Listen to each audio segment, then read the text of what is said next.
طلاب الأعزاء، السلام عليكم ورحمة الله وبركاته، ونقول لكم كل عام وانتم بخير ويعيد عليكم بالصحة والعافية والنجاح والتوفيق. جانا خبر انه لازم يتم العمل بإلقاء المحاضرات بشكل إلكتروني، وعليه راح نعطيكم اليوم يعني هذا الموضوع اللي هو اوبتو كوبلر او اوبتو ايزوليتر او اوبتو الكترونيك كوبلر الى اخره. تحت هذا العنوان ارجو انهم تكونون يعني ويا بالمحاضرة حتى نفهمها مع بعض، و شو اسمه من يجينا سؤال نقدر شلون نجاوب عليه.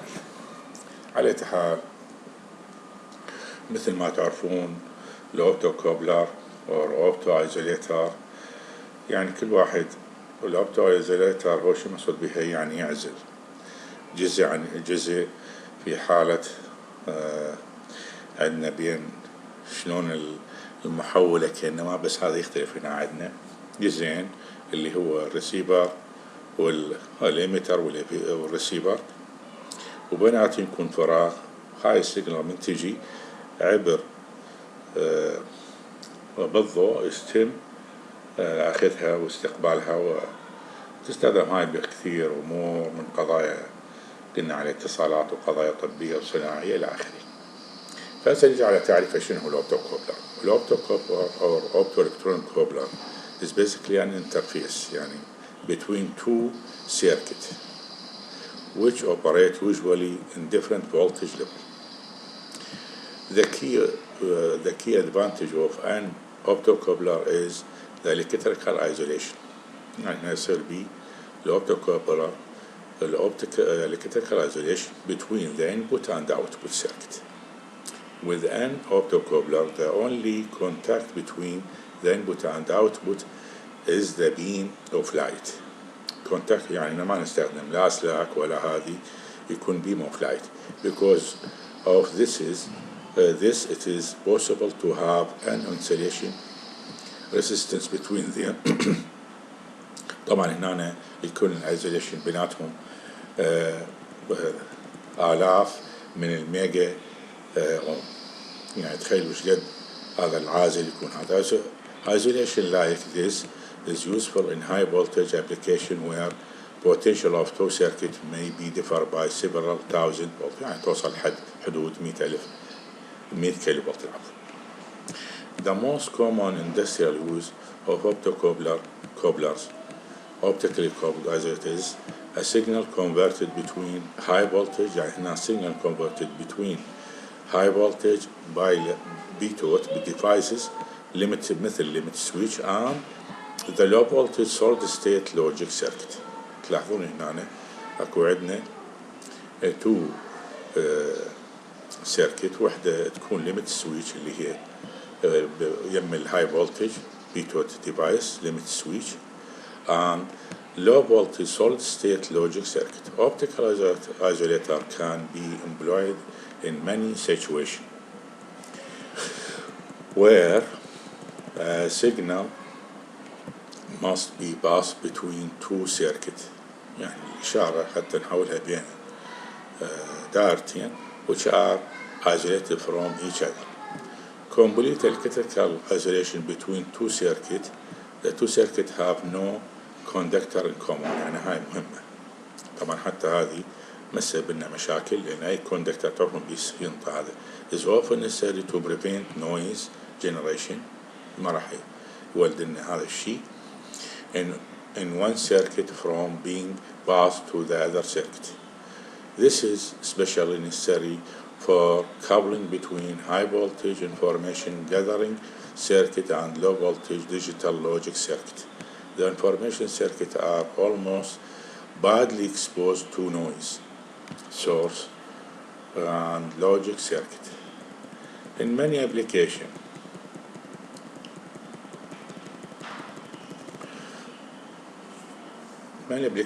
SCR بس خلنا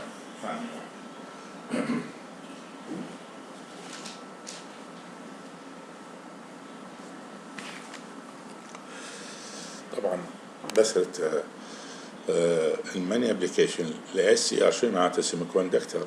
هذا ال سيمي كوندكتور، وهنا سي كنترول، وهنا ريكتيفاير اللي هو نفسه entire power circuits are under the control of sensitive electronic system.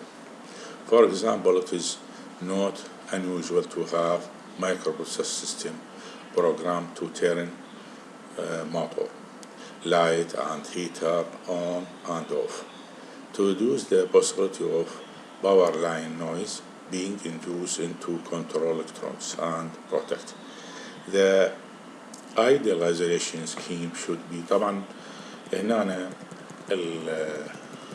يهمنا من هالموضوع هذا بس ذاك التعريف. وهنا the optical coupling method eliminate the need for relay.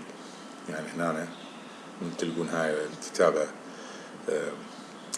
لاتيني معناته انه مثل المهمة relay control contact or an isolating transformer, which are traditional method of providing electricalization between circuits. The optical coupling method is superior in many applications because it gets rid of some of the least desirable feature of relay and transformer. يعني هي هذه الشغلة المهمة اللي بيها انه الغير مرغوب بهم من، يعني احنا نتخلص من الشغلات الغير مرغوب بها من ريليات ومحولات باستخدام هذا النوع من العزل.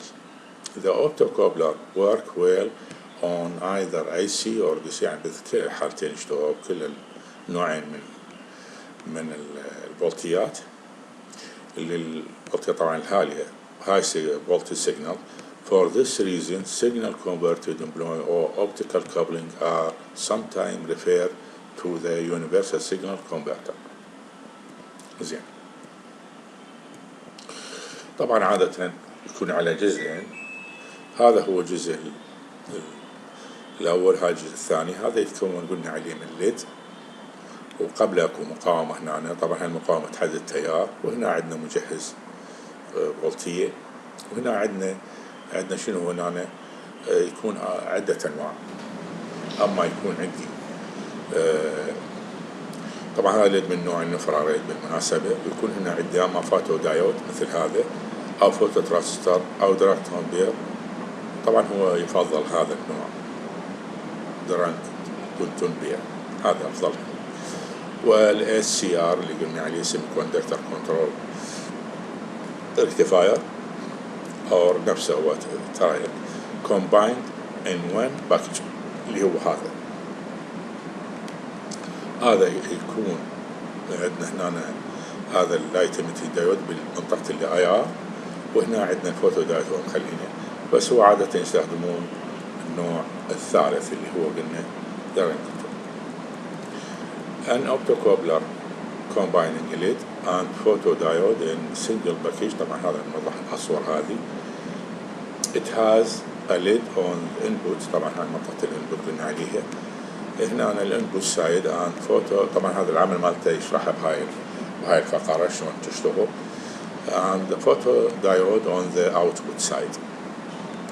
The left source voltage and طبعا هذا left source voltage and the series resistor set up in a current through the LED. طبعا هذا لأنهم دول يحددون التيار اللي راح يمر بالLED. Then the light from the LED and being on the photodiode يروح للفوتودايود and this set up شو يحدث بالفوتودايود reverse current اللي هو هذا حيتولد عندنا هنا reverse current in the output circuit. This reverse current develop a voltage across هاي المقاومة. The output voltage then equal the output supply voltage. زين اللي هو الB2 هنا. هذا يعني هذا يساوي هذا يفترض minus the voltage drop across the load resistor. When the input voltage is varied, then the amount of light fluctuates. طبعا هنا مفروض هذا ما يحدث. عندنا التايب اوف اوبتوكوبلر طبعا هنا محددها بس بهذا. عندنا بنوعين، نوع سلوتد اللي هو هذا، والنوع الآخر ريفلكتد. طبعا تلاحظون هنا بالسلوت يستخدم فوتو ترانزستور، وهنا يستخدم 2 فوتو ترانزستور.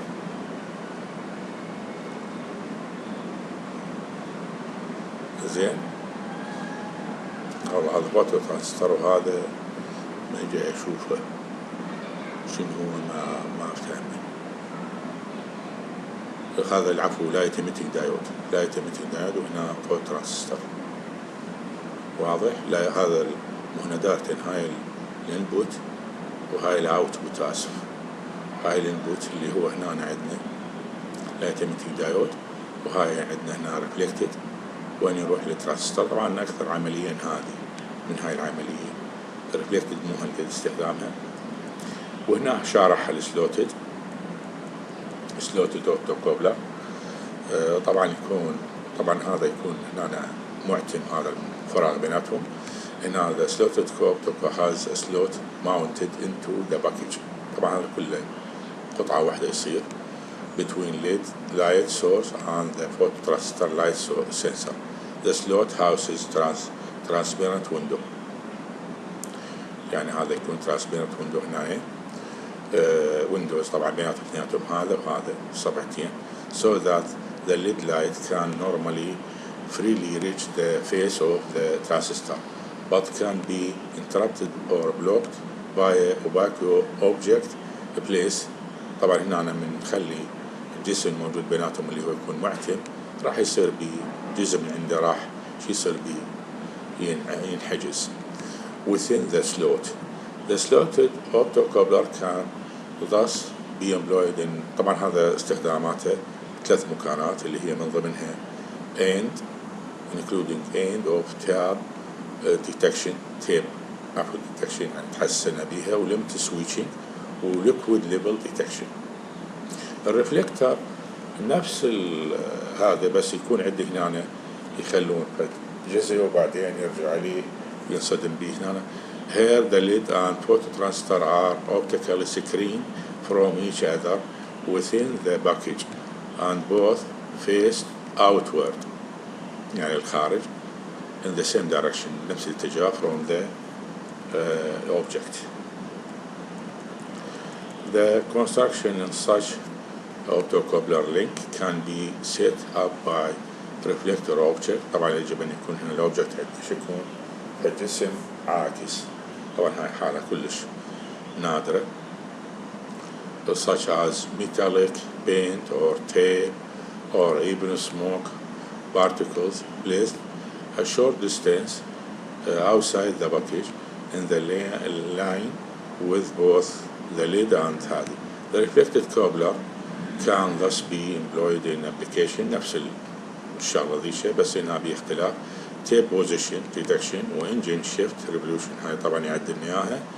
وبعدين هنا يستخدم أيضا العفو أنا آسف يعدلنا يسوي هنا counting or speed measurement والsmoke fog detection اللي هي واحدة من الشغلات اللي يستخدمها. طبعا هنا أنا موضح هنا الكاركترستيك مالته اوبتيكال كوبلر اللي هو هذا الشغل مالته. طبعا هذا جزء الانبوت قلنا عليه، وهذا الاوتبوت. الانبوت هنا ليد، وهنا الاوتبوت يكون عندنا فوتو ترانزستور. طبعا عندنا تعاريف هنا او مواصفات اللي هي كنا عليه كاركترستيك، يكون 4 اللي هي كان ترانسفير ريشيو نقصد به الافشنسي الاوتبوت على الانبوت. وعادة هذا شوف هنا one of the most important parameter of the optocoupler device it is optocoupling efficiency. طبعا هذا optocoupling efficiency. this parameter طبعا تعرفون الاوبتو طبعا الافشنسي اللي هو الاوتبوت على الانبوت هنا. this parameter maximized by closing matching spectral the LED and the photo transistor منطقة الIR. The photocoupling efficiency of an optocoupler may be conventionally specified by the output to input current. طبعا هنا شلون يقيسون الاوتبوت على الانبوت current. زين، فعادة يكون عندي هنا للمستخدم مثلا فوتو دايود او فوتو ترانزستور يكون efficiency منطقي، بس عندما نستخدم الدايركت هذا الأخير قلت لكم عليه نوصل كفاءة طبعا هذا ما تتعدى 20%، في حين ذاك النوع الثالث اللي قلت لكم عليه تتعدى 1000%. طبعا حالة كلش عالية. هنا input to output isolation طبعا هاي مهمة أيضا، واحدة من البارامترات إنه إيش قد يكون عندنا input to output isolation voltage. This is the maximum potential difference between them. يعني حتى واحد يقدر قد يعزل حد طبعا هنا محددة this type من 500 إلى 4 كيلو فولت. maximum collector emitter voltage طبعا هذا يخص الترانزستور. this the maximum allowable decibel طبعا هنا DC العفو. إيش قد يتحمل هذا من طبعا تعرفون بين كولكتور وبين الميتر فولتج إيش قد تكون قيمتها، هي بين 20 إلى 80. والباندويث هي مقصود بها التردد، يكون التردد مالتنا هنا هذه ماكسيمم سيجنال فريكونسي اللي هو يكون من 20 إلى 500. طبعا بالنوع الثالث قلت لكم عليه ذاك التون يكون بيت يوصل إلى آلاف، يعني كلش عالي. وهنا ريسبونس تايم طبعا هذا أيضا مهم، يكون عندنا divided to the rise time and fall time. طبعا فترة بين الانبوت والاوتبوت تتحدد بين 2 إلى 5 مايكرو سكند.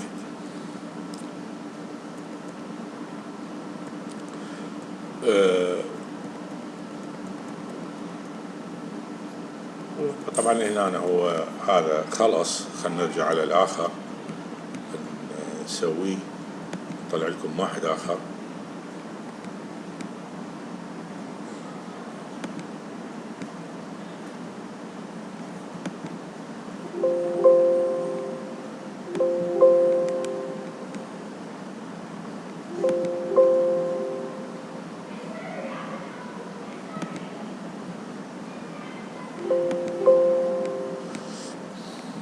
على حال نكمل هذه طلعت لنا هنا شغلة،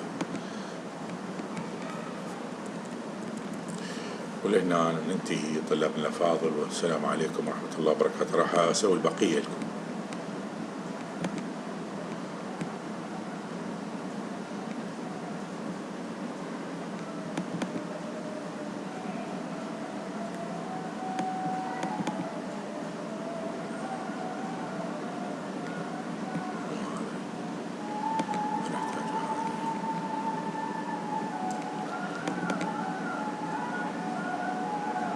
اي هذا طلابنا الأفاضل هنا، هذا الموضوع الآخر اللي هو أوبتوك أو الPDF الثاني أوبتوكوبلر والأوبتو ايزوليتر.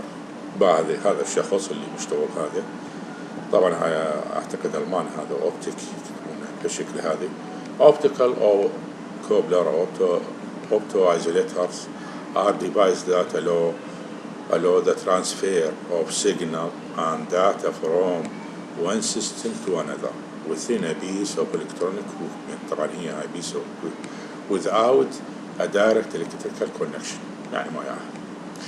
An effective method of doing this is to do it optically. طبعا هنا كله يشتغل optically by using a beam of light to send a signal to an optical receiver. They are both housed in one single bucket. طبعا معروف انهم emitter والكل، طبعا هذا اوبتوكوبلر او اوبتو ايزوليتر، اثنينهم باكج واحد، الاميتر والريسيفر، وتجي الاشاره طبعا السيجنال يحولها من والى. زين. This allows the total electrical isolation. طبعا هذا يكون معزول كهربائيا بشكل تمام of electronic circuit while transmitting information from one voltage potential to another. This information can be either an analog or digital signal. طبعا ما تكون هذا digital. And the circuit can be isolated لحد 100,000 فولت. يعني هاي حالة ممتازة بحيث انه يكون العزل مالتنا يوصل الى غاية 100,000 depending on the type of device. طبعا هذا مهم. طبعا مو كيف نحن نقدر نحط 200 فولت، اللي يعتمد وين على